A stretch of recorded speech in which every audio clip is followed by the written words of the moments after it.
G'day guys, Sean McManus here, ahead of the Sir Doug Nicholls round as we take on the Brisbane Lions at Optus Stadium. It's going to be an absolute ripper, and as we know, it's a special week for the whole competition, but more importantly for us here at Fremantle Football Club, who have a rich history of celebrating Indigenous players. Now, I'm joined by one of my favourites of all time, an absolute legend of the club.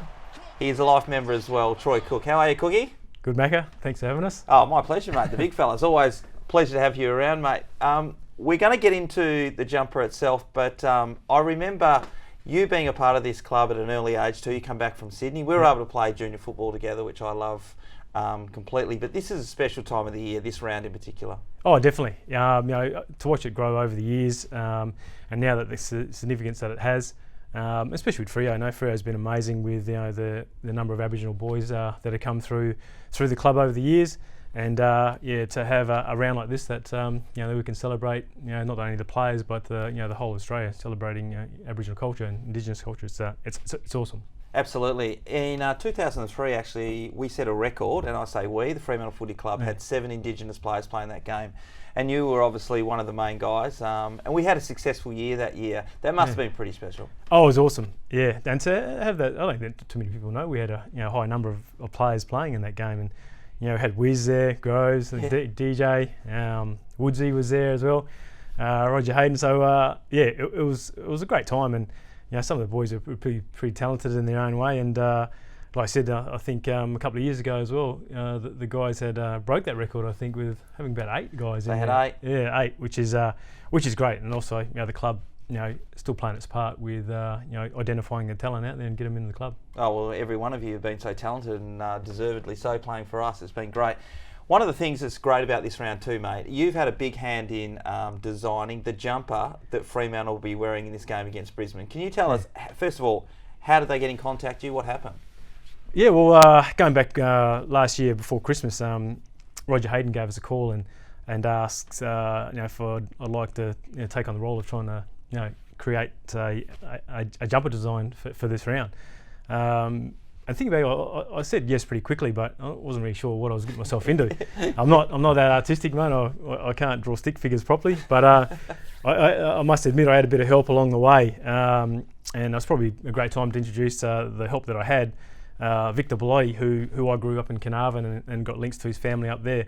I mean, Victor's the finished product is I think is awesome. And it's a credit to him, to what he's been able to do, and a little bit on the guidance of how I wanted it to hopefully, get everything on the jumper itself without being too busy.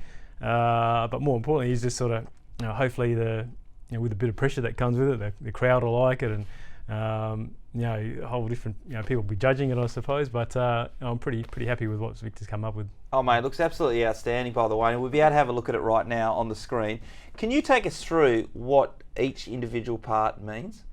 Yeah, okay, so probably the most important bit is, so I'm from Carnarvon originally, and that's where I based the whole jumper around. It's been probably a great breeding ground for myself, with a few players coming out of there as well. But the best thing about the club, with all the Aboriginal players who've been through here, they all come from different areas. So this is where I'm from, up in Carnarvon, through Yamatji country, up that way. The middle part there with the 25 river mullet is the Gascoyne River. Yep. Spent plenty of time there, spearing and hunting for fish and that type of thing. So the 25 river mullet represent the 25 years the club's been in existence, as a feature image, I suppose.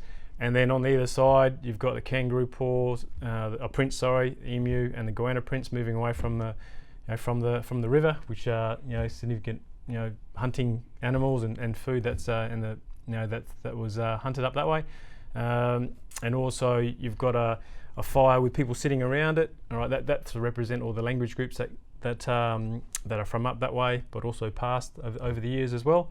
And also just on the side, I've got a little, probably cheeky little symbol. It's a Chinese symbol from my mother's side. So my grandfather is Chinese, and to show that respect, I've put a symbol of the dragon. So in 1976, that's the year of the dragon I was born. Yeah, so mate. Yeah, so I got a slight touch in there, which I think is it's great. They can be on there as well.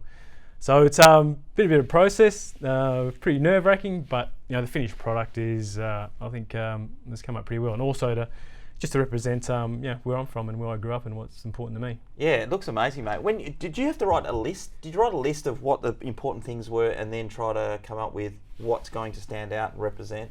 Yeah, I did. I not so much a list, but I was saying before, I got my son's sketch, little notebook or sketching pad at home, and I just try to write a few things down, badly sketch a few things how I want it to look, and then showing those photos to Victor and just talking through what I'd like on there was sort of hard at times, but not really. But like I said, the way it's come up, it's great. Mate, it looks absolutely fantastic. Looking forward to us knocking over Brisbane, everybody wearing this jumper, everybody getting hold of it, because we can all go and buy it, particularly come into the club. It'll be amazing. On a completely different side notes though, one of your passions is playing golf, and a couple of weeks back on the website we had Ed Langdon and Joel Hamling. They hit hole-in-ones, right? So they were absolutely going off. You are a member at Royal Freo, and you normally get out and about. Yeah. Tell us about what happened with you. Oh mate, I wasn't playing in the comp. I was just going out practicing, and come on. Yeah. I actually caught up to a gentleman in front of me, Dave. His name is. I'm actually named him Dave the Witness, because I needed someone to verify it happening. So I met him, and we played the par 4 beforehand, and got up to the par 3, the 17th, the second last hole at Freo. Yep. It was about 170 metres the distance, so I grabbed my 5-iron out, and I hit it, and nice little draw, hit a pretty good shot, and as it hit the green, there was a bit of shadow over the green, so as it got closer and closer to the pin, it seemed to disappear. And my mate Dave goes to me, goes, mate, I think that's gone in. I looked back at him as well. I said, I think it has too, but I can't really tell because of the shadow on there, and it might have just snuck around the pin. So I've told him to hurry up and have his shot so we can get up there. And yeah, sure enough, when he went up onto the green, the ball wasn't on the green.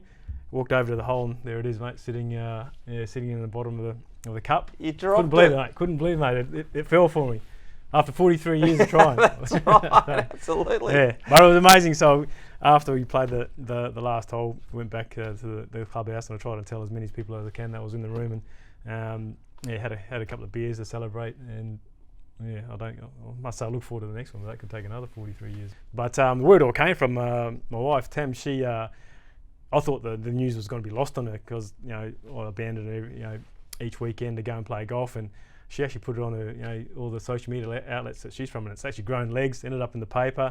So it was like I said, I did my best to tell everyone, but the social media platforms helped with that as well. Well, they reckon. Yeah, go. So the funniest thing though, I had to get a selfie with the witness just to make sure that just to make sure he could verify it for me. So Dave, if you're out there, mate, thanks again.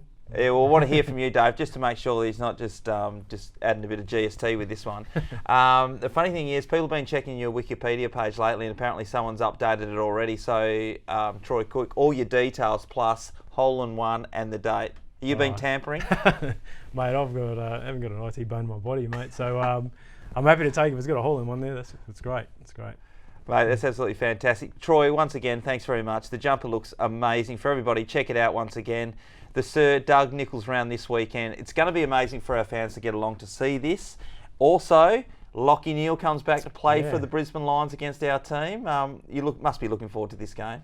Yeah. Both clubs are going to be well placed. Spots in the top 8 are pretty tight at the moment. Yeah. A bit of passion, or a bit of emotion there, I suppose, with Lachie coming back, and he's playing very well over there at the moment. Hopefully the boys come to play, and the jumper gives them a bit of inspiration, and they're looking forward, and hopefully they can knock them off, because they are travelling pretty well at the moment. So I'm really looking forward to it. It's going to be an absolute cracker, mate. Indigenous round, be there, get supporting the Fremantle Dockers. We'll see you there on Sunday.